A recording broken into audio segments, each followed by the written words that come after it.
Hello everyone, good morning slash day, depending on how you're feeling. Thank you for showing up in such numerous amounts. And welcome to my program, The Art of Interactive Storytelling. Now, before we start, I'd like to let you know about a couple of things. First of all, this program is being streamed to Trakon's YouTube channel, so if you're not comfortable that you're possibly showing up on camera, most likely you won't, but just in case, you are free to leave, I won't judge you. And the recording of the stream will be available to watch after the convention on Trakon's YouTube channel. That also means that if there's another program right now that you want to see, you can also go see that. I won't judge you, because you can check this out later. And that is about it. You can take photos, absolutely. You're free to do so. And I will be taking questions towards the end of the program. And we'll go through what's going to happen here. A bit of a roadmap for this lecture, so to speak.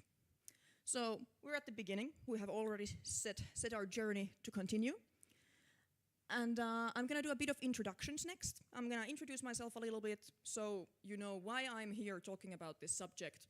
And then we're going to move on to the definition of interactive storytelling.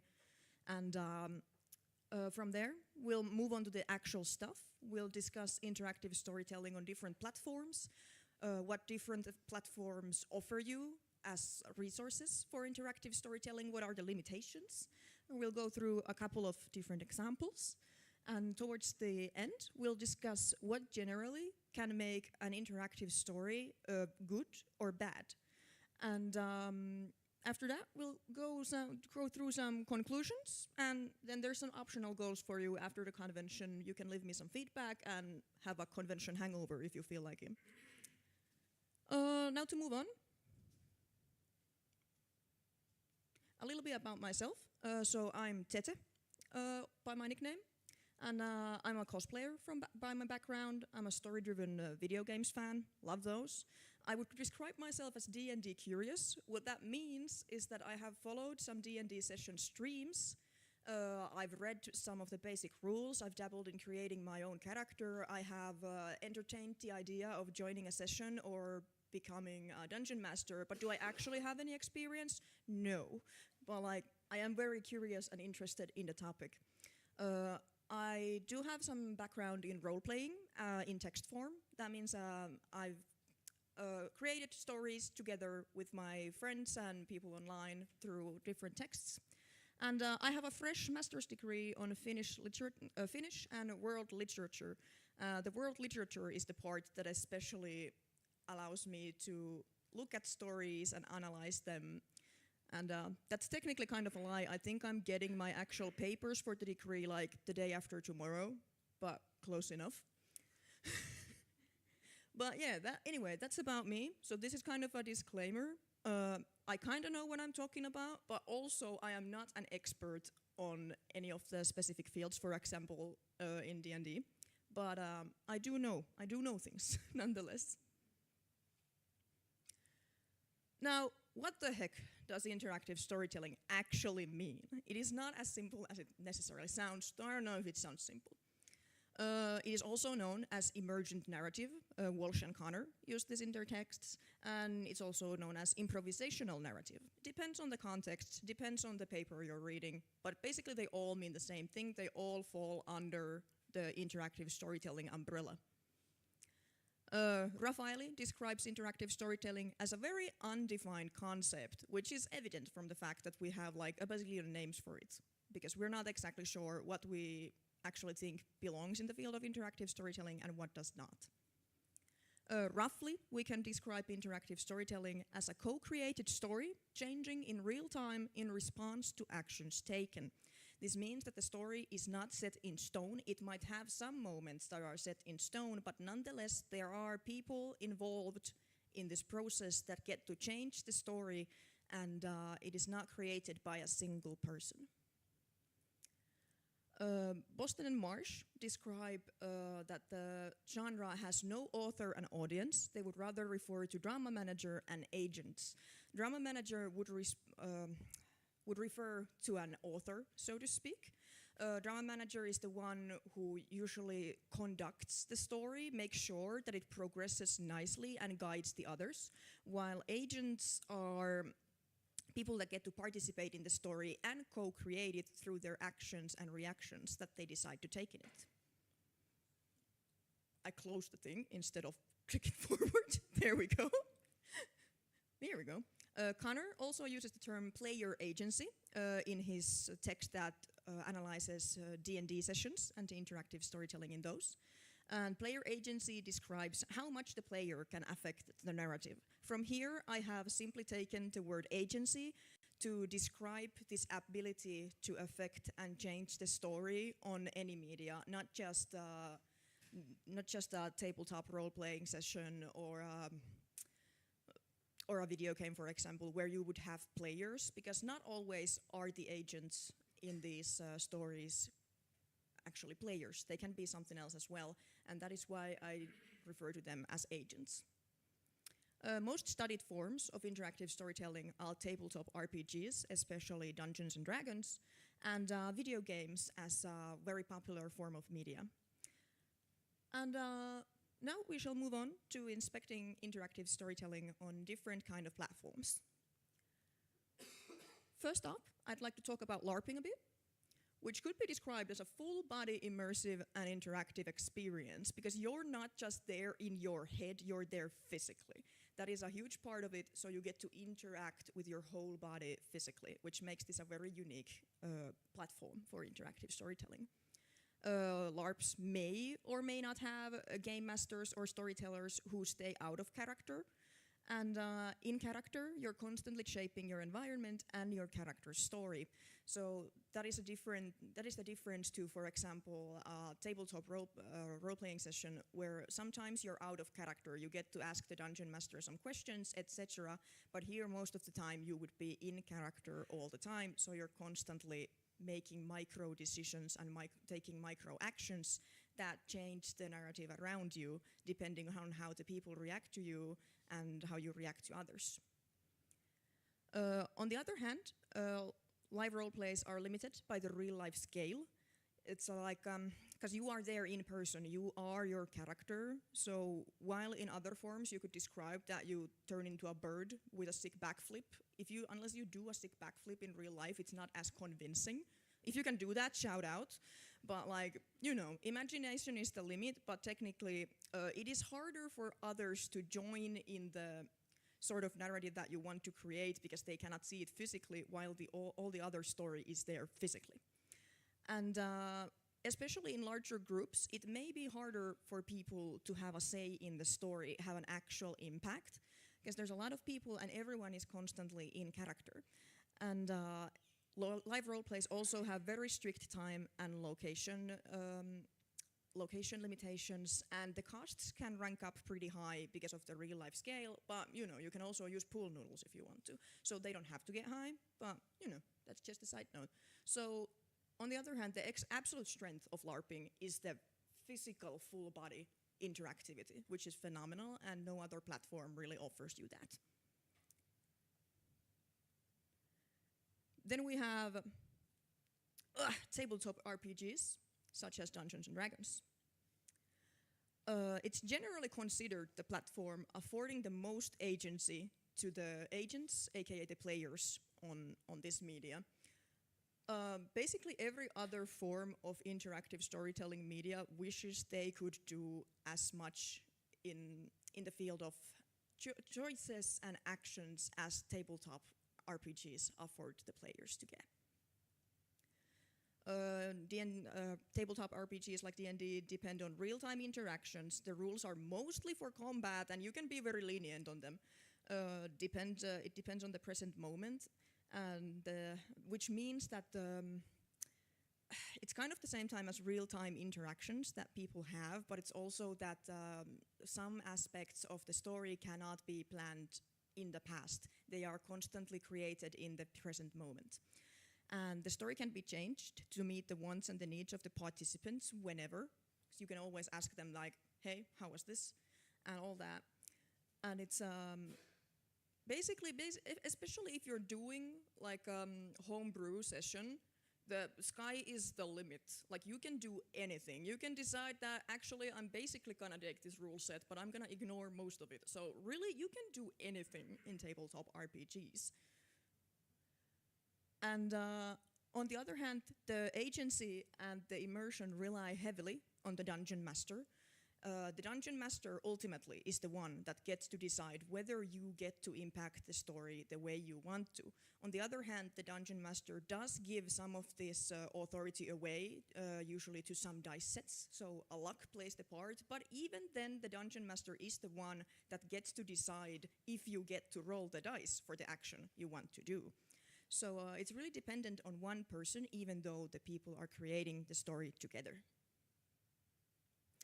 And then we'll move on to another medium. We're gonna move on to video games. Video games for immersion are quite unparalleled in the field of visuals and audio. And you can use mechanics like quick time events that demand you click a button, etc., quickly, or do a certain movement with the mouse, etc., to create a sort of physical interaction in the thing. And they can be experienced alone, which is quite freeing, but oftentimes they can also be experienced together.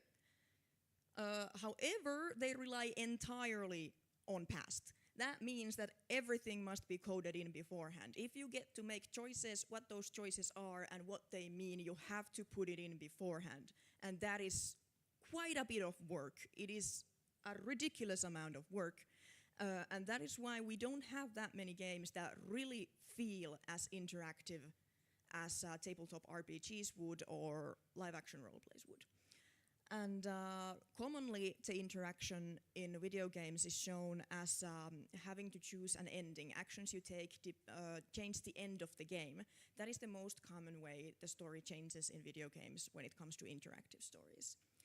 For a couple of examples, we have Slay the Princess, which is a game where you only have a couple of endings. I think there's like 2 or so, which is almost always the same. However, depending on the choices you make along the way, the sequence can be quite different.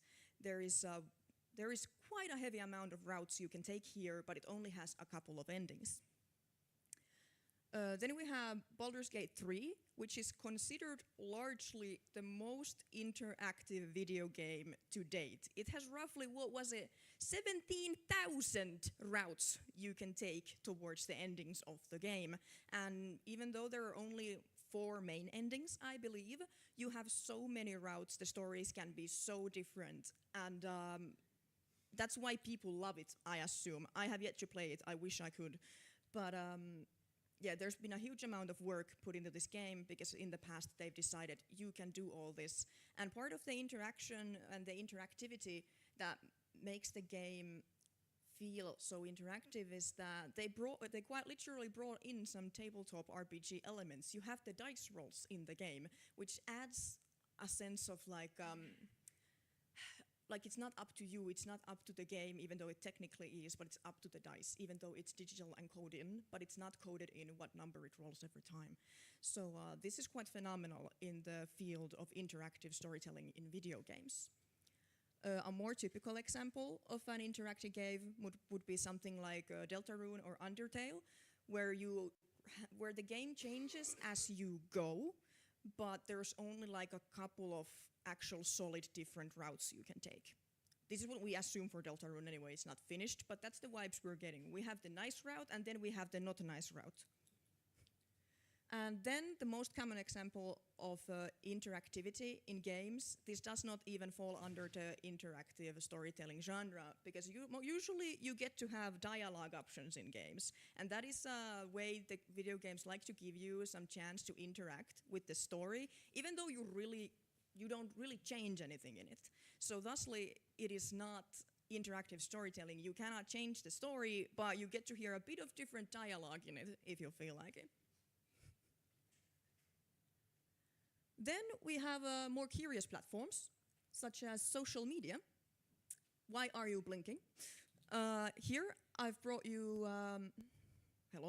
a video clip from Remdot, who is making choose your own story kind of adventure called Bad Dreams, and here we have a little clip of You it. hear the ghost approach. The ghost approach.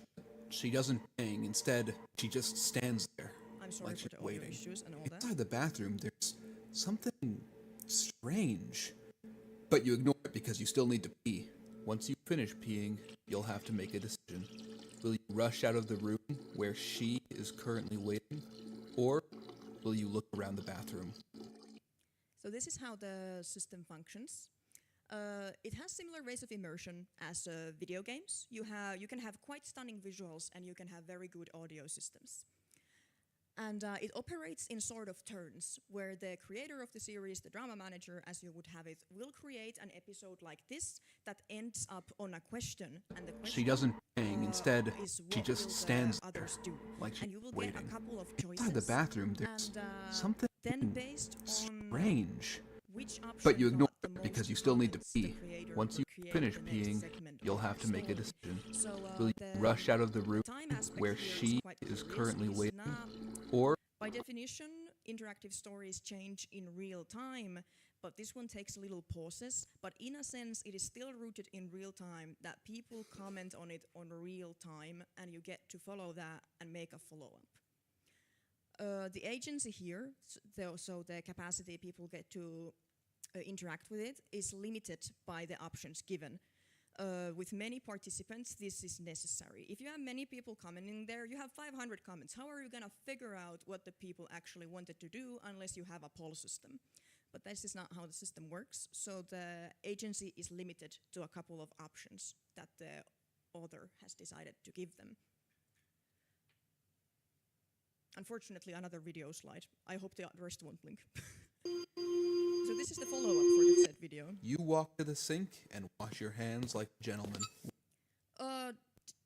It seems like the agency was not limited to the options after all. Even though it is a simple, funny gag, you decide to wash your hands. It is still a choice the audience made. You walk to the outside sink of the and wash your choices hands they like were gentlemen. given.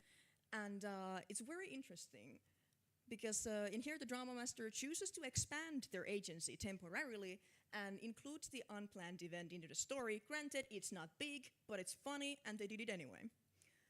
And what this means to me is that the platform of social media, where you judge what happens based on comments, actually enables quite large agency, because the participants get to express themselves verbally. They get to say what they want to do, like they would in tabletop RPGs, for example. They get to say, I want to do this. It's just that it's hard to manage, but technically, you could have a lot more agency if you created a similar kind of story or an interactive story in general through the platforms of social media. Another interesting example. Dang, it's not gonna stop linking, is it? That is so unfortunate. We'll have the tech people here try to figure it out while I carry on. There's a project called Milgram. You should restart the Oh? PowerPoint. Maybe, I can try that. Let's do you calm like this? Calm down like this? No, that is so unfortunate. Do we have a? Yeah, I don't know. I'm very sorry for this, but you know, what's a convention program without a little bit of technical difficulties? It's tired as well. It's Sunday. Maybe it went to the after party yesterday, and it's like, bro. Why am I here at 11? No. Well, anyway, while they're trying to figure it out, Milgram is an interactive story project that is... hold on, actually I can just click on the next buttons for that. It's a story that is told through music videos, and audio dramas. The content is published on YouTube, the official website, and the application. So in a sense, this could be described as an interactive story that is multi-platform. It is through many platforms that you get to view the content and then participate. The story focuses on prisoners who committed different sort of murders. This is on quotes because the murders are debatable if they are actually murders. And that is where the fans of the franchise, the agents, get to come in and change the story a little bit. They get to decide whether the characters are guilty or innocent of their crime. It works on 3 trial system, I believe. There's 3 trials for each character in total. Currently, I believe we are on the 3rd season of the story, so it's still ongoing. So this will be the final trial that decides whether or not the character will be executed. But along the way, we have done these votes to decide whether a character is guilty or innocent, and the vote result has changed and will change character behavior and how events unfold. Because in the audio dramas, etc., the characters will tell you how they would feel if the vote ended up as something. The characters are aware of the vote. So it's quite interesting, and it can change quite dramatically too. So in conclusion, there's very few opportunities for the fans to actually get to interact with the story, as it is a set period when the content comes out, and then there's a set period during which you get to vote if the character is guilty or not. And but the consequences can be quite large. So this is a very interesting project. Now, instead of voting on guilty or innocent, we're gonna check out what makes an interactive story good or bad. And when I say good or bad, that of course is also affected by the actual storyline, the storytelling, whether it's compelling or realistic, but that applies to every story ever. So really here I'm focusing on what makes an interactive story bad. How does the interactivity like change, and if you're specifically making an interactive story, what is it that makes it good as an interactive story, or as, you know?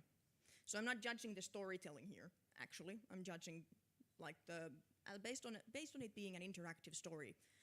These are observations from the wonderful world of the internet, and these are comments and posts from different social media platforms and online forums. So not my objective perceptions. These are observations. I meant scouting the internet. If I had more time, I would have made a nice questionnaire, but I was working on my thesis. Here's some comments that I found. Someone described that in their tabletop RPG game, spellcasters besides bards were not allowed. And missions only had one cool way of solving them. Cool as in the dungeon master had decided this is the way you need to solve this, and that was it. Which is a little sad. As is the Blinken, but we'll cope. We're all strong.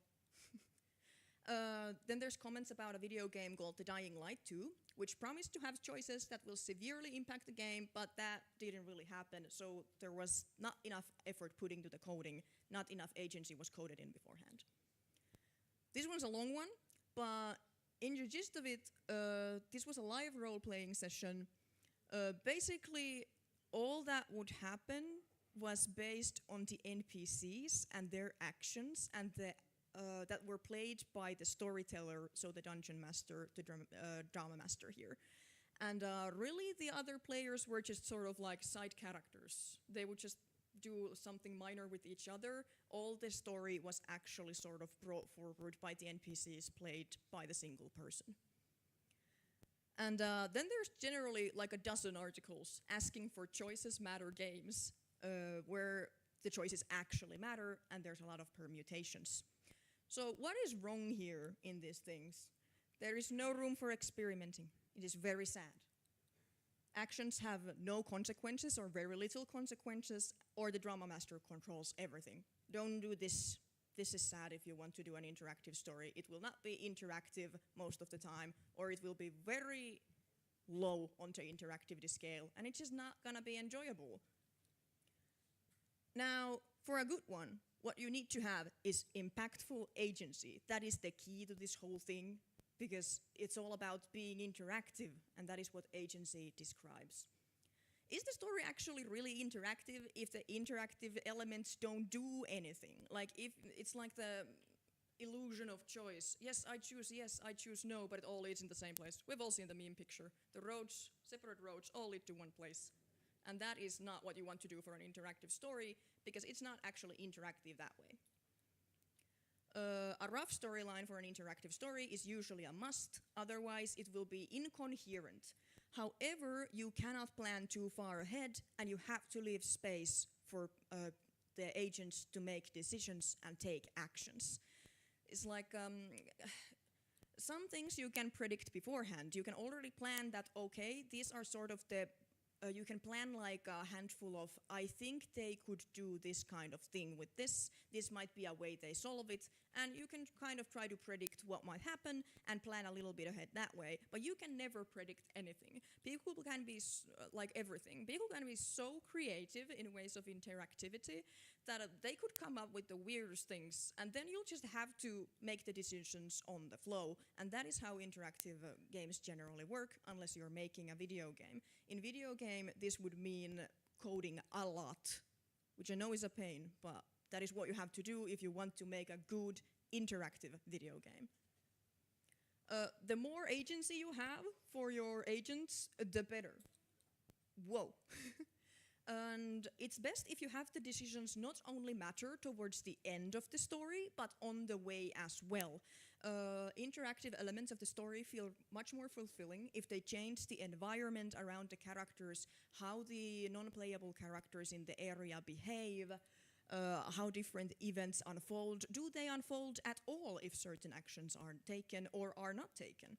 So it's best to think about agency in a sort of past, present, in the present and in the future. Can the actions taken pile up in the future for something, and how do they matter now? And I cannot stress this enough.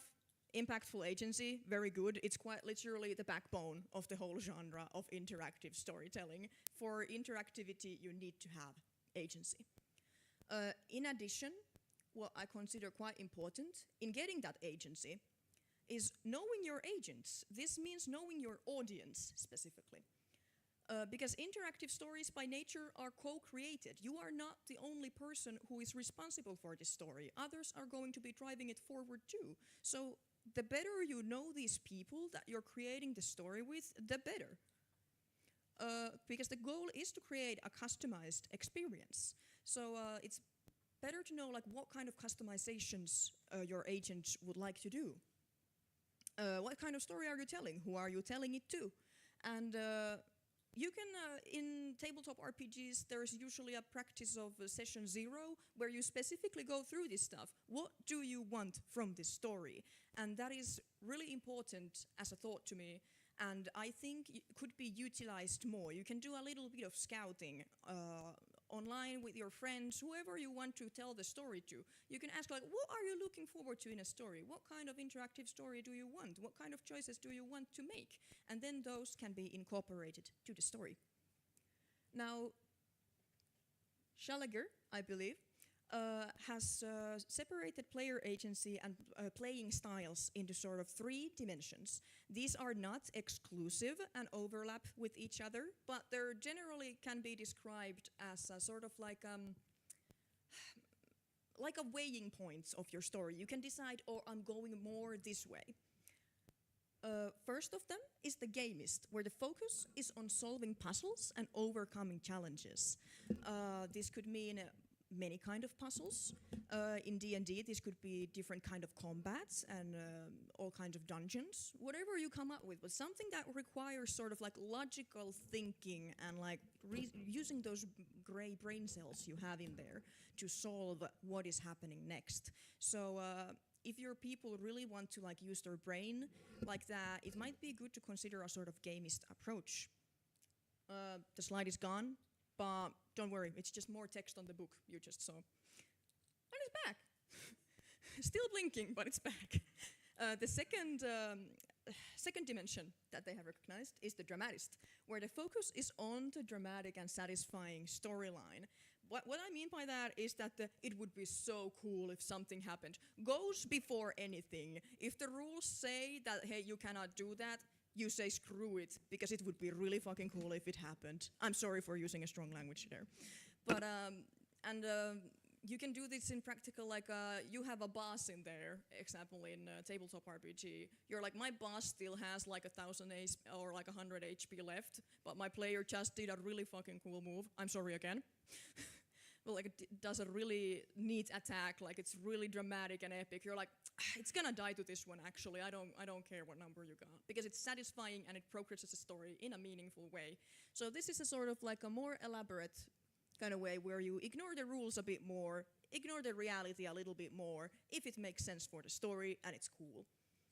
Then there's a simulationist kind of way. And in this one, the focus is following the in-game world logic. So this means that you would simulate, like if you're exploring an area, you would simulate what would actually happen in this world. The rules of the fictional world come first. That is not to say you have to follow real-life logic.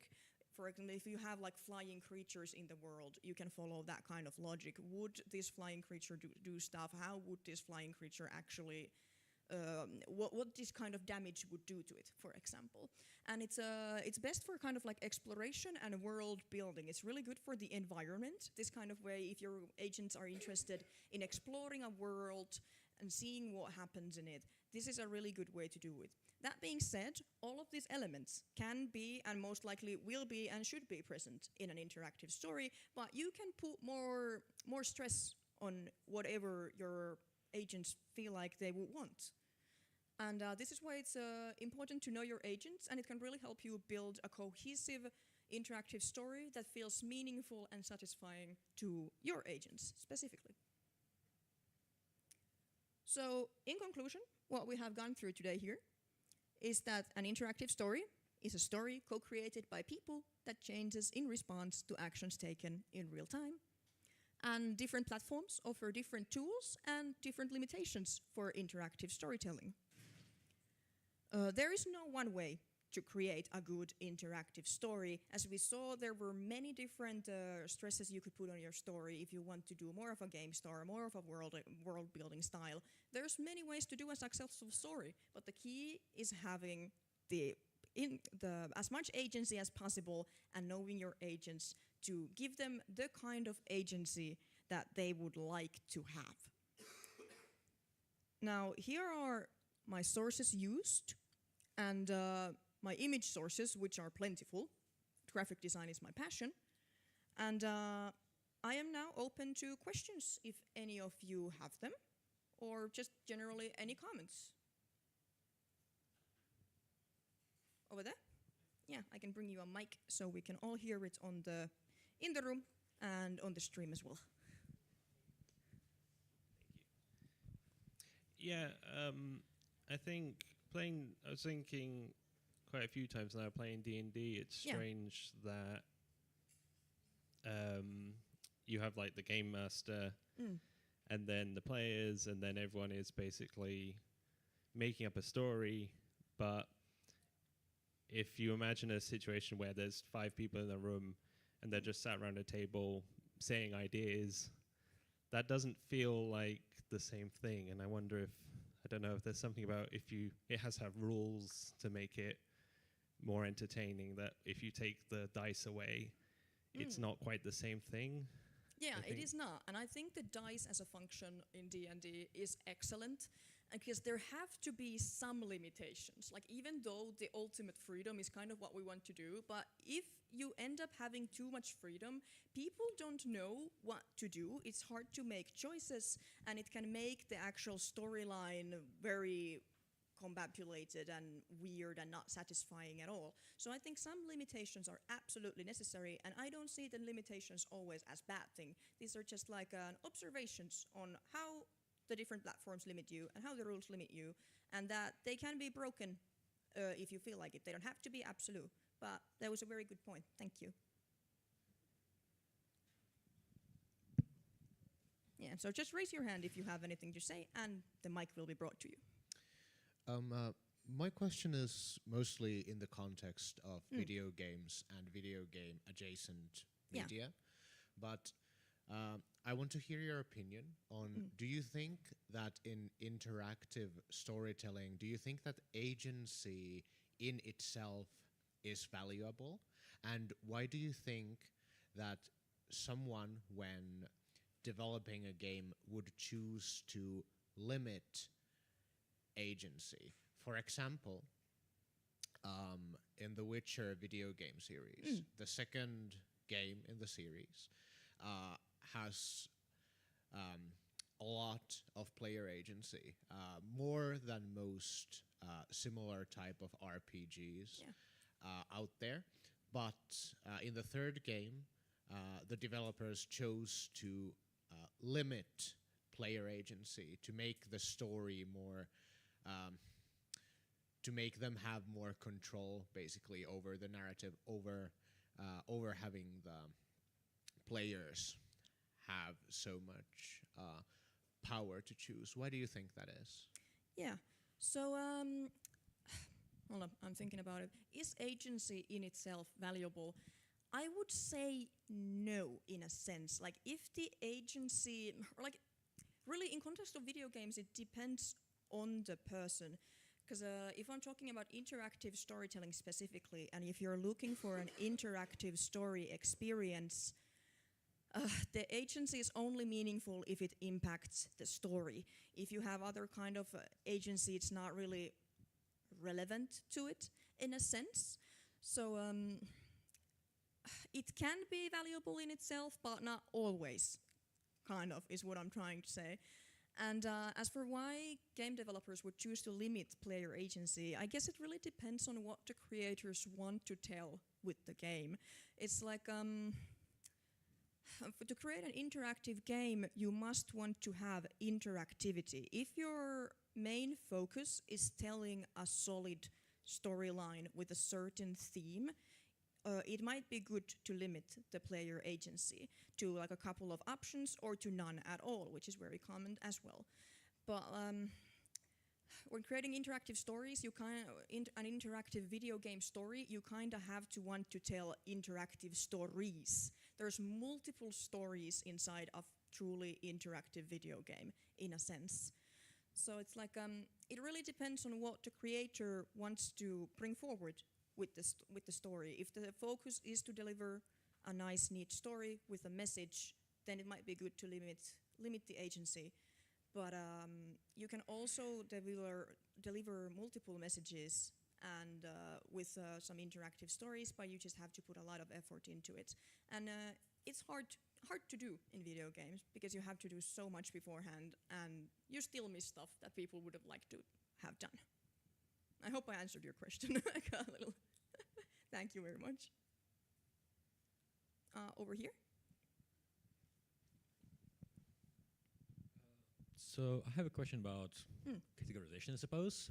Would you put sandbox games like Dwarf Fortress, where story is basically emerging property of the game simulation, and players' choices, to interactive storytelling, or not? I think sandbox games generally do not fall under the umbrella, but you could create an interactive story within those games. Like, you could do it yourself. I don't think it sort of gives it to you beforehand. By nature, I don't think they are interactive story games, but you could absolutely use those to make them yourself, because in those worlds you have the action to affect the world and do what you want, and you can create your own stories.